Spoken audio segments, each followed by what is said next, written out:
Todd Bowl lovers, please stop. What they giving him an extension. As far as I know, he don't deserve an extension. So let's stop with the extension talk once and for all. Because the way I see it, he don't deserve anything. And I'm talking about Todd Bowles.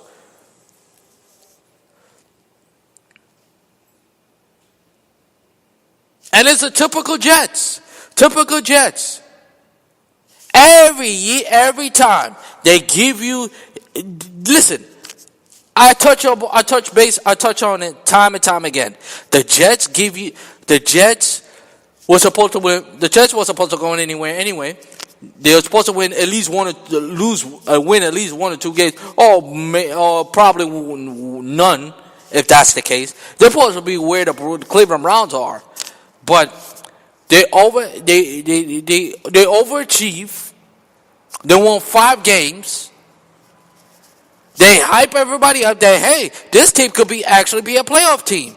And what they do, a team they're supposed to beat, they have nothing to play for, they lay a freaking egg. In the words of Joe Beningo, they put they just came out yesterday and put what to bed. That's what they did. That's exactly what the Jets did. And it's typical Jets. Thank God I'm not a Jets fan. I root for them, but I'm not a Jets fan. Because they will aggravate me more than look at Joe Beningo.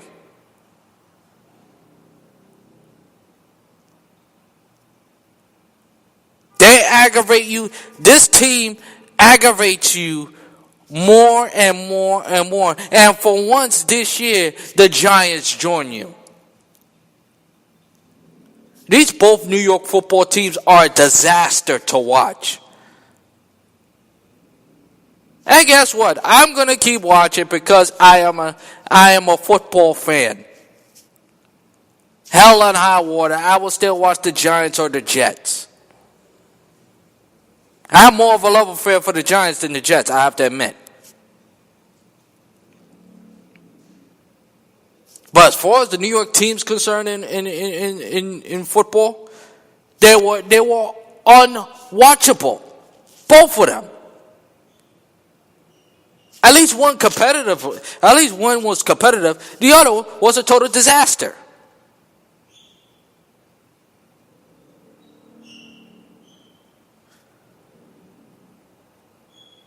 Now, as far as around the NFL, the Cleveland Browns, let's be honest, they gave this game away. For a second, when it was 14-21, I said to myself, the Cleveland Browns have a chance to win this game. They have a chance. They're finally going to get their first win of the ball game. First win. But give Brad Hundley credit of the Green Bay Packers. Scored a touchdown.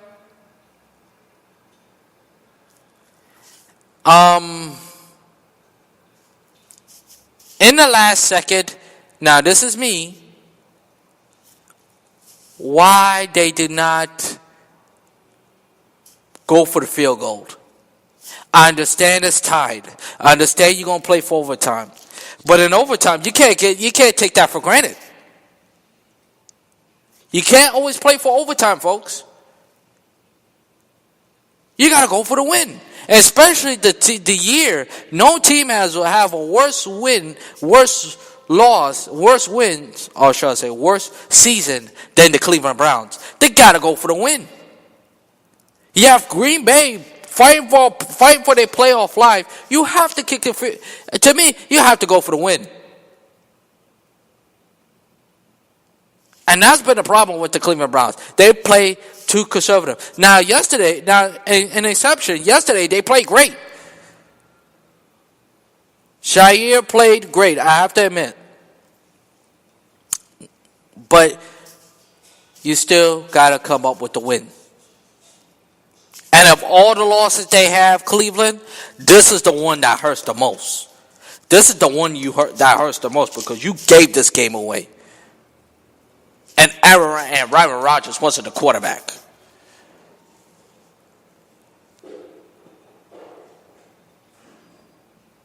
And speaking of Aaron Rodgers is coming back anyways as the quarterback of the Green Bay Packers. But they keep their playoff hopes alive. Dallas keep their playoff hopes alive. And you feel bad for the Philadelphia Eagles. Even though it was a heck of a game yesterday in Los Angeles. I thought the Rams had a chance to win this game. But I still think they're going to win that division. But they have to win this game. They have to win the game against Seattle next week. Otherwise, Seattle going to climb back up and snatch the division away from the LA Rams. Now back to the Eagles. This is a devastating loss. It's a good thing they captured the division. They captured the NFC. They clinched the NFC East before that. Even though Nick Foles is not a bad quarterback, and I think that the Eagles will be fine. And I think the coach of the Eagles said it best. You cannot lose faith if you're an Eagles fan. You cannot lose faith.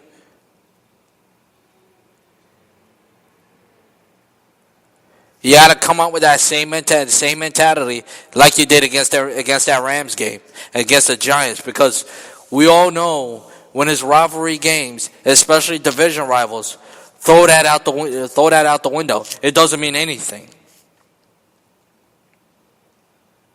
And speaking of division rival game, what a hell of a game that game was in Pittsburgh. And Baltimore had this game won by a long shot. If you'd have told me 38-29 that the Baltimore Ravens will blow this game and lose to the Pittsburgh Steelers, I would have cringed and say, shut the hell up. But give Pittsburgh credit. Give Pittsburgh a lot of credit. Especially Ben Roethlisberger, who became the third player in NFL history to have a game or more than a 500-yard game to a team, a defense. Let's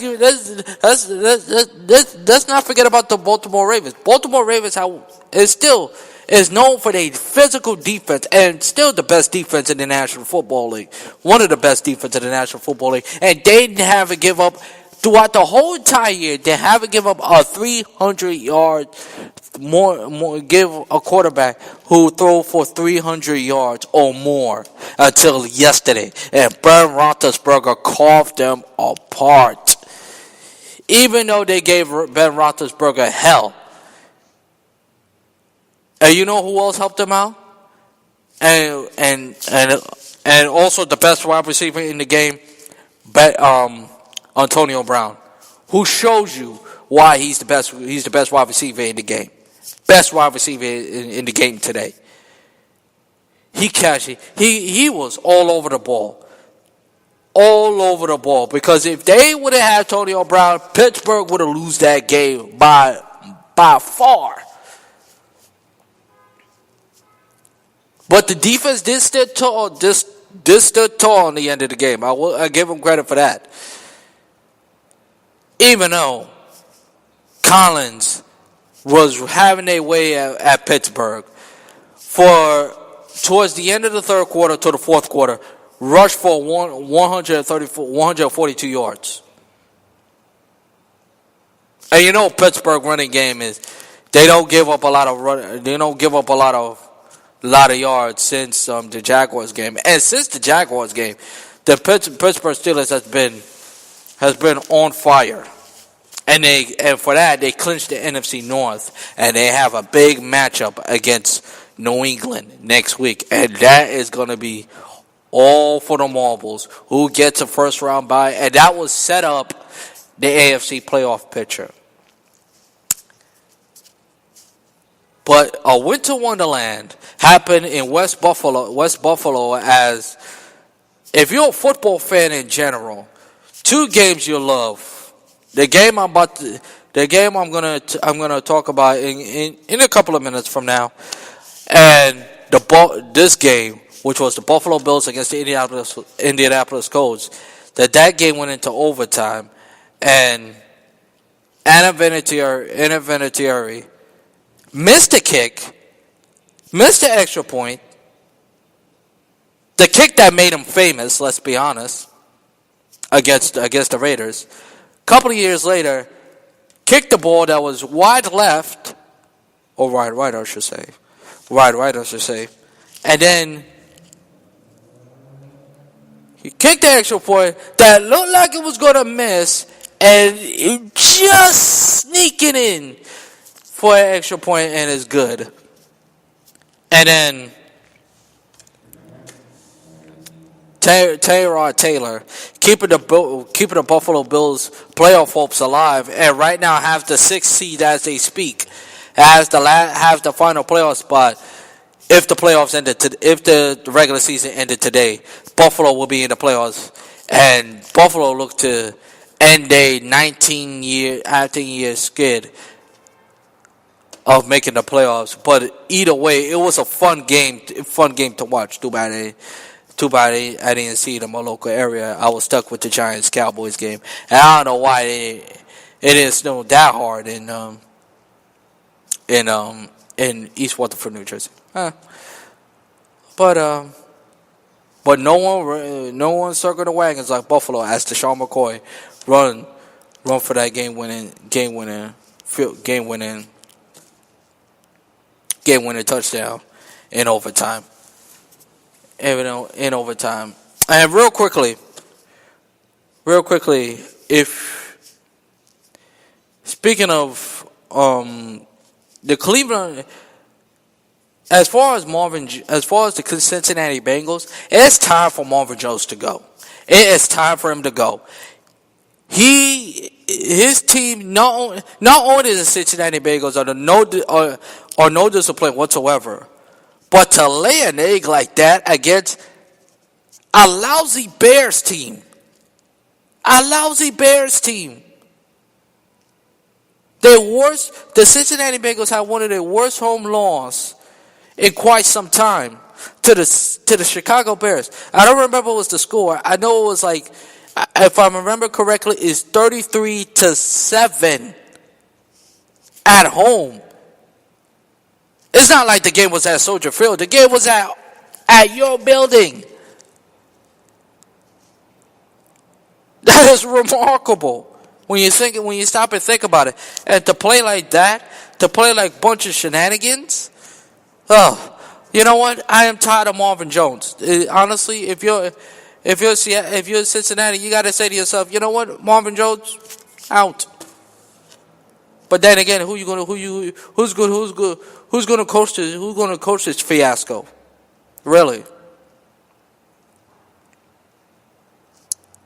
And as far as the Raiders, if they don't beat Dallas next week, they playoffs. They officially, I think, will not go to the playoffs and